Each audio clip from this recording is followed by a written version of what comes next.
Assalamualaikum warahmatullahi wabarakatuh.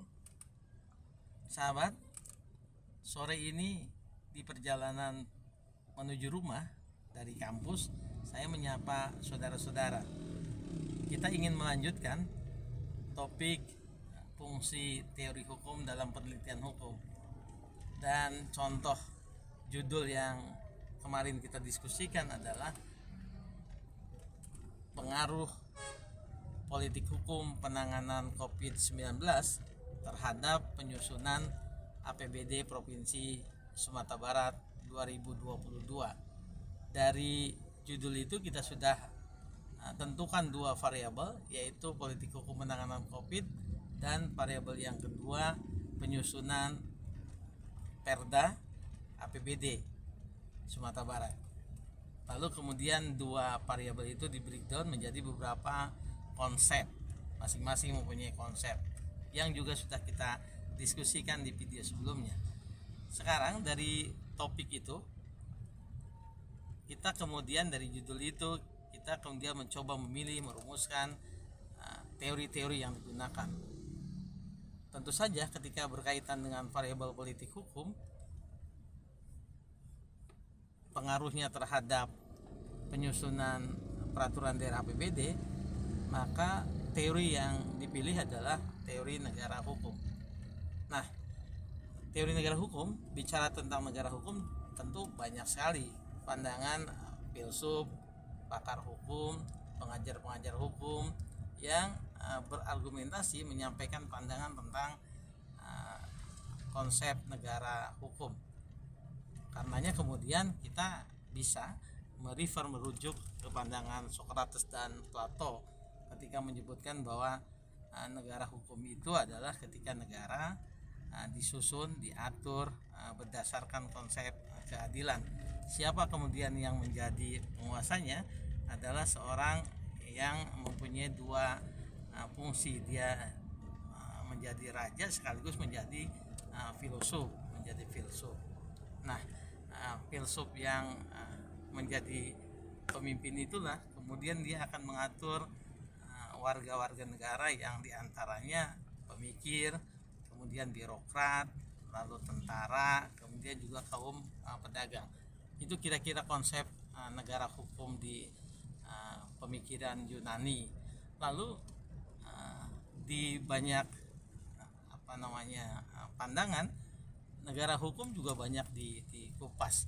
Di antara yang sangat kemudian kita kenal adalah ketika ada dua pembagian besar soal negara hukum itu, yaitu negara hukum dalam pandangan Eropa kontinental dan negara hukum bagi atau yang dianut oleh tradisi common law system. Nah, ada dua pemikir, yaitu Julius Stahl dengan Albert Venn-Daisy. Keduanya kemudian membagi konsep restart untuk Friedrich Julius Stahl karena di Eropa kontinental dan dengan tradisi hukum civil law, sementara untuk APDC itu dengan rule of law karena tradisi hukumnya common law tradition, yaitu di Anglo-Amerika dan di Anglo-Saxon. Sahabat pembelajar, di Indonesia bagaimana? Di Indonesia banyak juga, selain Profesor Padmo Wahyono, kemudian Sunaryati Hartono, Sacipto Raharjo, ada juga penulis disertasi Azhari, ada Muhammad Tahir Ajari, lalu ada Prof Mahfud yang di beberapa buku menyebutkan dengan nomokrasi. Nah, itu pilihan yang pertama, teori hukum. Pilihan yang kedua yaitu teori hukum pembangunan. Teori hukum pembangunan tentu saja kita merujuk ke teori hukum pembangunnya Profesor Mokhtar. Tidak bisa tidak ketika menyebut teori hukum pembangunan Mokhtar Kusumaatmadja, Prof Mokhtar almarhum, itu merujuk pada pandangan Roscoe. Apa itu pandangan Roscoe? Dari Yale University, beliau dekan di sana. Roscoe menyebutkan bahwa law is a tool of social engineering. Kalau diterjemahkan kita, hukum sebagai alat untuk merekayasa masyarakat. Diadopsi dari pandangan, diadaptasi dari pandangan Roscoe ini. Lalu Prof Mokhtar menyebutkan bahwa hukum sebagai sarana pembaharuan masyarakat, dan teori hukum pembangunan prop motor ini kemudian juga menjadi teori hukum resmi atau mazhab hukum yang dianut oleh pemerintah Orde Baru, karena beliau menjadi menteri di kabinet pembangunan. Selain teori hukum pembangunan yang dikembangkan oleh Prof. Mokhtar yang dipengaruhi oleh diadaptasi dari pandangannya Roscoe, ditambah dengan Rostow teori-teorinya dan juga konsep budaya di dalamnya, maka yang terbaru pandangan ini kemudian diperbarui oleh banyak koleganya, oleh murid-muridnya, diantaranya misalnya Romli Atmas Sasmita. Beliau mempunyai konsep atau teori hukum integratif yang mencoba mengkawinkan antara teori hukum pembangunan Prof. Mokhtar dengan hukum progresif. Ada yang mengatakan teori Prof. Mokhtar dengan teori Pak Sacipto, jadi hukum pembangunan dengan progresifnya Pak Sacipto Harjo. Oleh Prof. Romli kemudian menjadi teori baru yang disebut dengan teori hukum integratif. Teori pilihan yang ketiga adalah teori tentang politik hukum. Nah, bicara tentang politik hukum, saya kemudian menemukan banyak buku menulis tentang ini. Ada bukunya Van Apeldoorn di dalam PIH yang di catatan kaki disebutkan bahwa politik hukum itu bagian dari ilmu hukum. Ada Utre yang menyebutkan bahwa teori hukum itu adalah kebijakan untuk memilih nilai-nilai dan seterusnya. Ada Profesor Padmo Wahyono, ada Prof. Sunaryati, ada Prof. Sacipto, dan kemudian ada disertasi Prof. Mahfud yang menjadi sumber inspirasi sejak tahun 90-an, menjadi buku penting yang kemudian diikuti oleh banyak penulis disertasi lainnya. Lalu ada teori pembentukan yang keempat, teori pembentukan hukum. Saya kemudian bisa merujuk pandangan Mewisen yang membicarakan mengenai pembentukan hukum, penemuan hukum, dan bantuan hukum. Selain Mewisen, saya juga mengutip dalam disertasi saya. Jadi ada Mewisen di disertasi saya, teori beliau. Ada juga Lon Fuller yang dalam bukunya The Morality of Law bicara tentang bagaimana hukum ini punya sifat-sifat begitu ya. Dan bahkan Pak Lon Fuller ini beliau menyebutkan juga ada 8 hal yang harus dihindari ketika menyusun hukum yang baik begitu. Itu ya juga menjadi bisa menjadi rujukan bicara tentang teori pembentukan hukum. Yang kelima adalah teori dalam pembentukan perundang-undangan atau mudahnya teori perundang-undangan.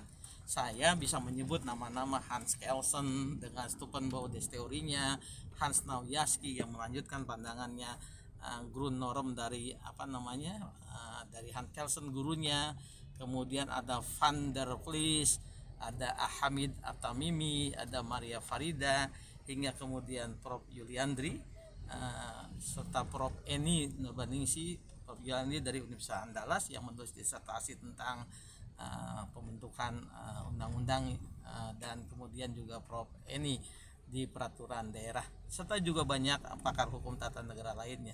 Sahabat, saya pikir dari 3 teori ini, ketika dari 5 teori yang saya sebutkan tadi, kita bisa memilih menjadi 3 saja untuk kepentingan penulisan riset yang judulnya tentang pengaruh politik hukum penanganan COVID terhadap penyusunan peraturan daerah tentang APBD Sumatera Barat.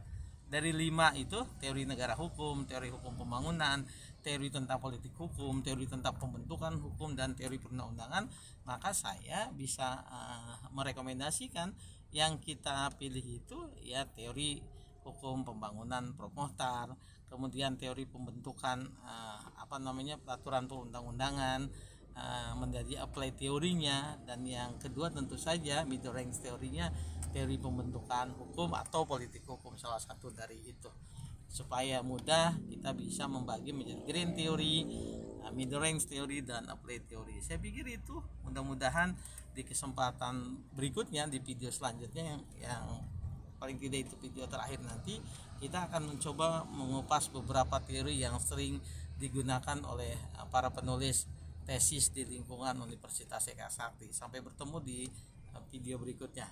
Hari mulai senja, maghrib sekitar 1-2 menit saja ke depan kita akan sampai ke rumah sebentar ini. Sampai bertemu di video berikutnya. Assalamualaikum warahmatullahi wabarakatuh.